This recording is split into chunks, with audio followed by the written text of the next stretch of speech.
from Rio de Janeiro, where film is more than entertainment. It's a mirror of the nation's struggles, resilience, and fight for justice. In part 2 of our Arts 24 series from Brazil, we explore how the country's cinema not only reflects its complex political landscape, but also challenges it. From the stark portrayal of violence in Rio's favelas in Fernando Meirelles and Katia Lund's City of God, to Kleber Mendonça Filho's sharp critique of the rise of neoliberalism, Aquarius. Brazil's filmmakers have long used cinema as a powerful tool for social change. In this show, we'll talk about the awards season phenomenon I'm Still Here. And we'll sit down with the director, Sandra Kogert, whose powerful documentaries drive conversations about democracy and resistance.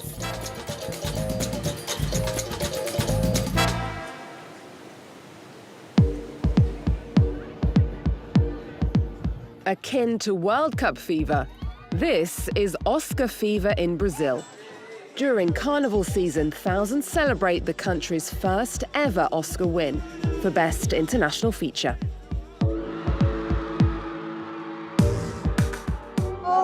I'm very proud to be Brazilian. I'm very proud of this film. It deserves it. Brazil must now prepare a huge reception in Rio to welcome back the film crew, like a World Cup winning team. I'm Still Here, directed by Walter Salles, takes us back to a dark chapter in Brazilian history, the military dictatorship between 1962 and 1985. Tá ficando perigoso demais aqui, Rubens. Deputado Eunice Paiva. This took 7 years for us to get here. This whole journey was about memory, retracing the memory of a family at the same time as you were retracing the memory of a country during 21 years of military dictatorship. And this real-life story is the one where an extraordinary woman is a protagonist. The film tells the true story of Eunice Paiva, whose husband Rubens was forcibly disappeared. Teu marido, leva ele preso e depois diz, sumiu. This is a woman that never portrayed herself as a victim because she thought it would be like a victory for the dictatorship. And the way this woman reinvents herself from the perfect housewife with 5 children and a perfect man to this lawyer fighting for the indigenous rights in Brazil long before Amazonia is being at risk. It's unbelievable. Seen by more than 5 million people in Brazil, the film struck a chord with the public all over the country, even inspiring guided tours of Eunice Paiva's grave. Eunice Paiva is a symbol of the preservation of history, because the greatest battle of her life was precisely that. I brought flowers for Eunice because I think it's a way to pay tribute to the person and her life story.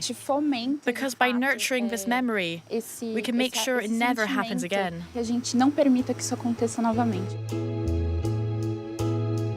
The film is an adaptation of the book, I'm Still Here, written by the author Marcelo Rubens Paiva, one of Eunice and Ruben Paiva's 5 children. He was 11 when he lost his father. This is a picture that was taken in 1964.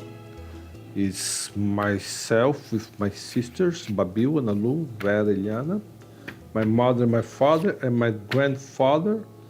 My father was one of the first politicians in South America that was disappeared. He was exactly how he was portrayed in the film, the movie, by Celton Mello, the actor.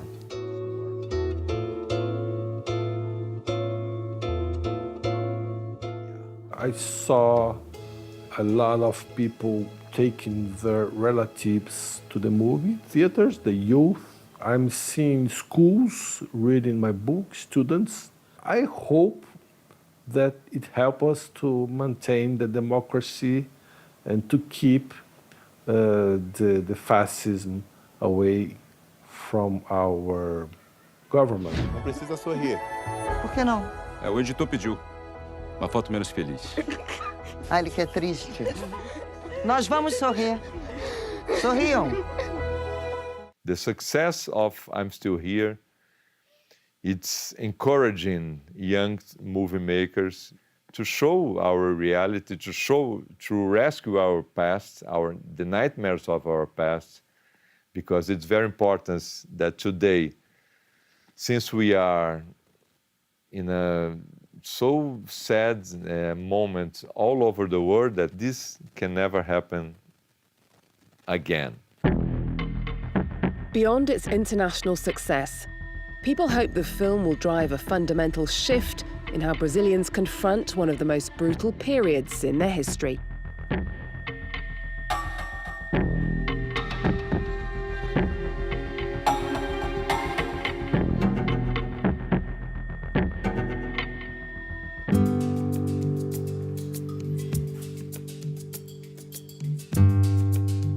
It's clear that Brazil needs to look at this past to understand its present. Unless we face the dictatorship that has happened, it will not be possible to manage the far right and all the rise of authoritarianism we're seeing now. It's so connected. Sandra Kogut is a key figure in Brazilian cinema. Her work blends documentary and fiction. We meet her in Park Lage, the setting of the iconic 1967 Brazilian film Entranced Earth, from director Glauber Rocha, a film that showed the political system in chaos. Do you think it's the role of filmmakers to advocate for democracy? No, I don't think filmmakers have a role, and I don't think cinema needs to be militant. But I think cinema is a very important tool to try to look at the world, because every film is a gaze. Sandra's last film, At This Moment in the Nation's Sky, was shot during the turbulent months leading up to Brazil's 2022 presidential elections.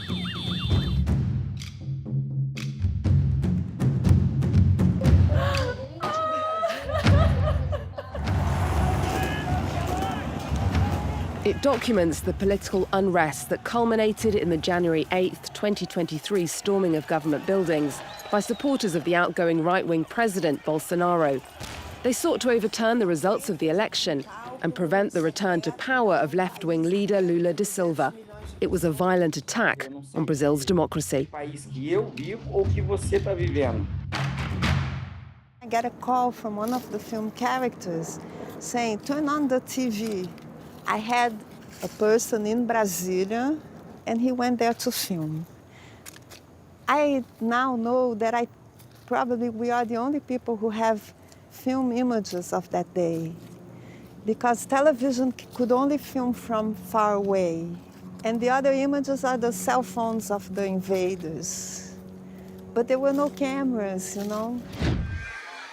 Nós não vamos nos curvar, porque somos a maioria do povo brasileiro. The film's name comes from Brazil's national anthem.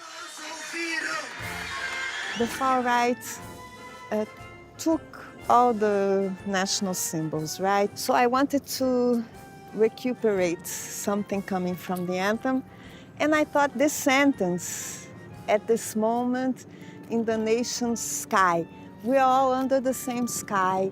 And it's a film that is talking about moments.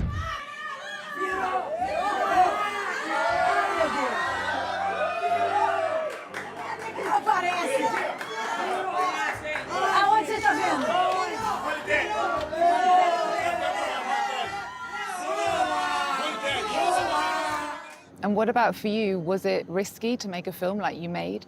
Oh, yes. Very much so. If the result of the elections, if the attempt of the coup, if it was different, the film would not exist. I would probably not be here now. What was it like being a filmmaker with Bolsonaro in power? It was a nightmare for many reasons. Of course, the most concrete one is that all funding was cut. In the first week of the Bolsonaro government, they just dismantled the Ministry of Culture. It just didn't exist anymore. But not only that, artists were demonized. We were called like parasites or people who don't want to work. In February, Bolsonaro was indicted for his role in the attempted coup after Lula was re-elected. Do you think we're witnessing a shift in the way that people are being held accountable in Brazil? Bolsonaro was considered unfit to run for elections for 80 years. There's a lot of important investigation going on. I just hope that this can be, and it seems like it will be, going all the way. What's the state of cinema in Brazil today? Look, we just had this very important thing that was the first Brazilian Oscar, and I'm sure this will give a lot of impulse.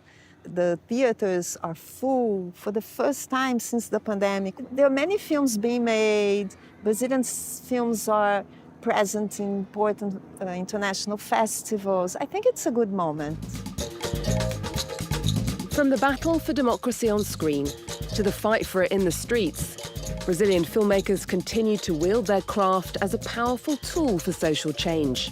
In the next episode of our Brazil series, we're in Sao Paulo to explore fashion and its role in sustainability, looking at how Brazil, home to the Amazon rainforest, is at the forefront of the global fight for a greener future.